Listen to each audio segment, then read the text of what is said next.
Forstanderen snakkede forresten noget om en fest. Kender I noget til det? Overhovedet ikke.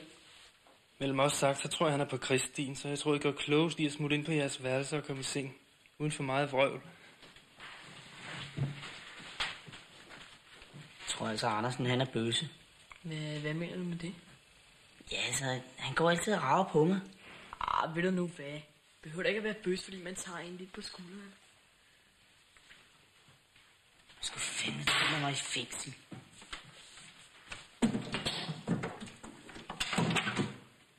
Kan I så se at komme i seng alle sammen? Ellers kommer en stor stykke forstander og råber bøge efter jer.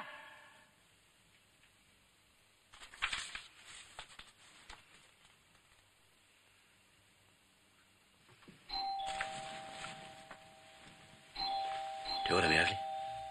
Hvem kan det være så sent? Jeg tror, der var lys på toilettet, så jeg synes, forstanderen selv burde se den.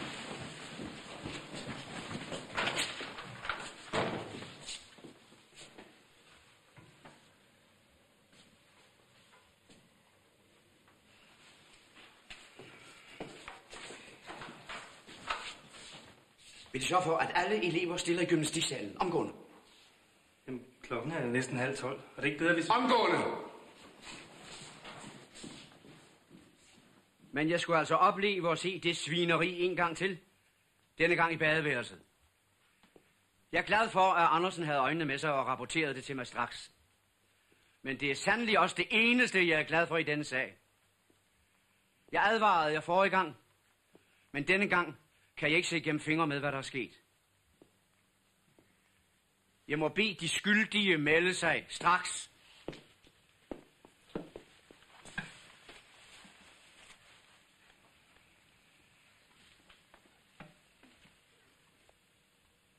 Ja, for min skyld kan vi godt blive stående hele natten. Jeg har tid nok.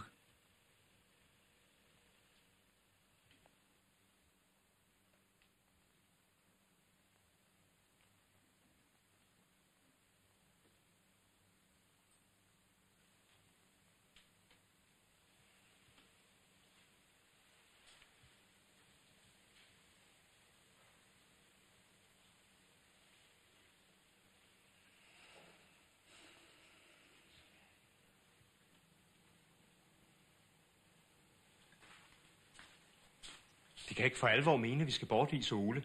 Han har problemer nok i forvejen. Og jeg mener helt bestemt, at hensynet til elevernes menneskelige udvikling må gå forud for skolens renommé, som i øvrigt ikke kan være i fare på grund af et par pornobilleder. Et par pornobilleder? Før vi ser os om, at hele skolen er fyldt med pornobilleder. Jeg ved udmærket godt, at de ikke synes, at vi skal have den sportshal.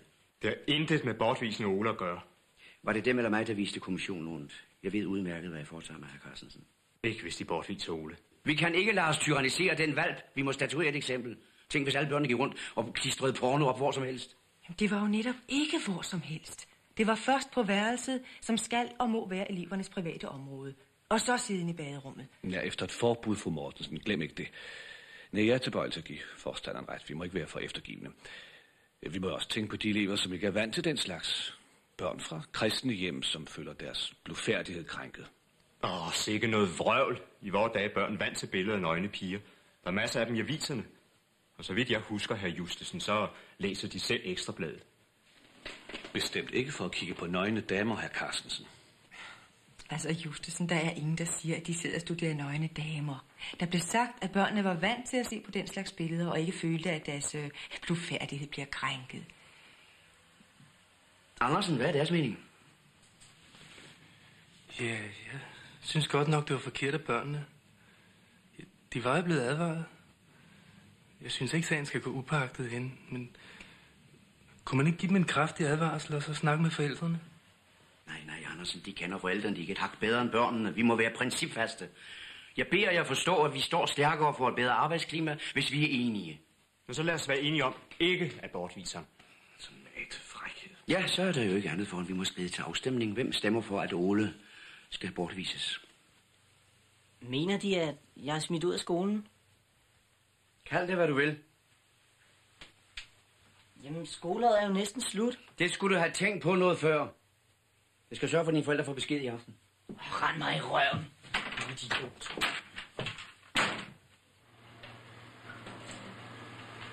Sig mig, hvem er du egentlig?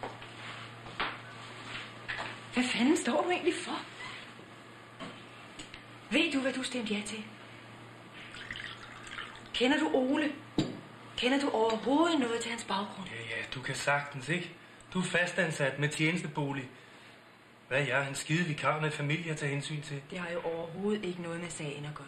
Det drejer sig om Ole. Det er jeg udmærket klar over. Du må da tage en smule hensyn, ikke?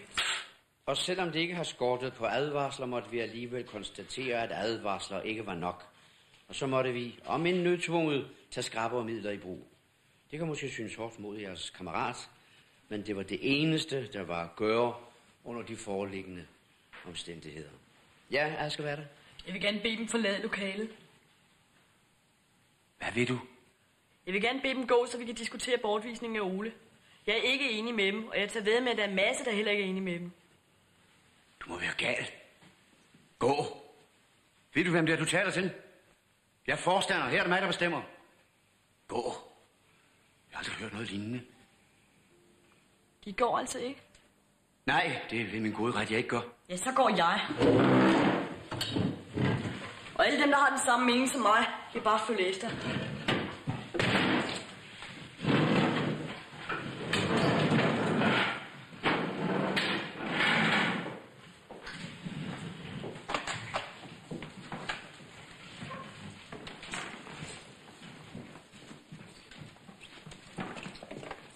Og dem, der tør have en mening, kan bare komme.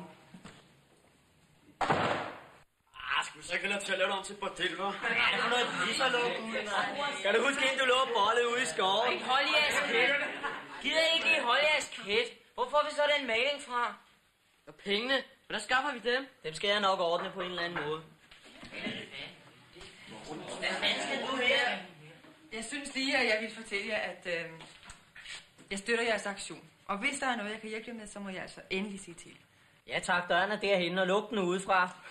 Hold nu kæft, Ole. Men hvis du i stedet kunne få de andre til at slutte sig til os. Det vil være meget godt. Ja, skyde forstanderen. Hvis du kunne skaffe noget maling eller sådan, så... Altså, med hensyn til det der at få de andre over på jeres parti, så er det altså bedst, hvis I selv klarer det. Men jeg tror da næsten, jeg kunne få Conradsen til at finde noget maling. Og hvis I har tid, så skulle I til at male rummet her. Det kunne blive alle tiders elevrum. Ja, bollerum.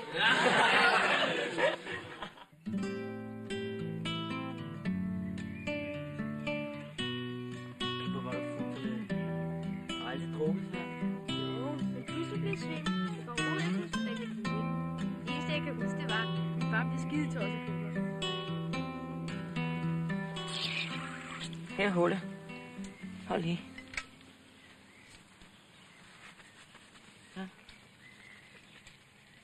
Kan du slet ikke huske noget? Jo, jeg kan huske, at du pustede mig på navlen. Forresten, jeg mødte rockerne i dag. De sagde, at min far var skide åndssvag, fordi han havde sådan nogle københavnerkommunister på skolen. Hvad så? Ja, så skred jeg. Tror jeg gider at slås med sådan nogen, var?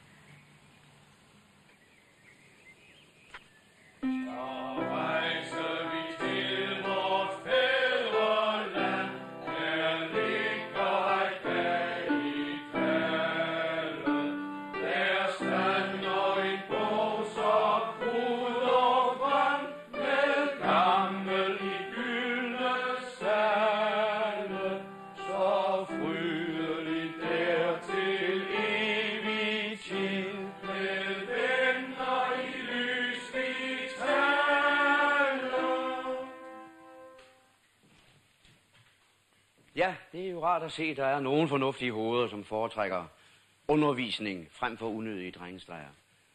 Og jeg kan forsikre jer for, at det er jer, der har taget det fornuftige parti.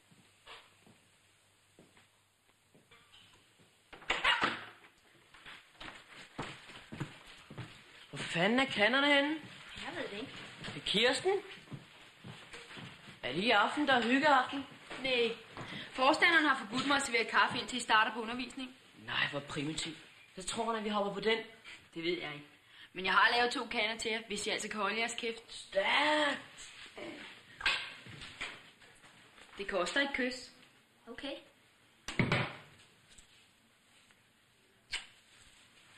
Må jeg ikke også få et? Jo, det må du da godt.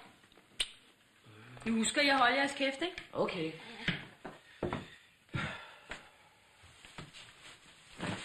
Hvem var det, der ringede?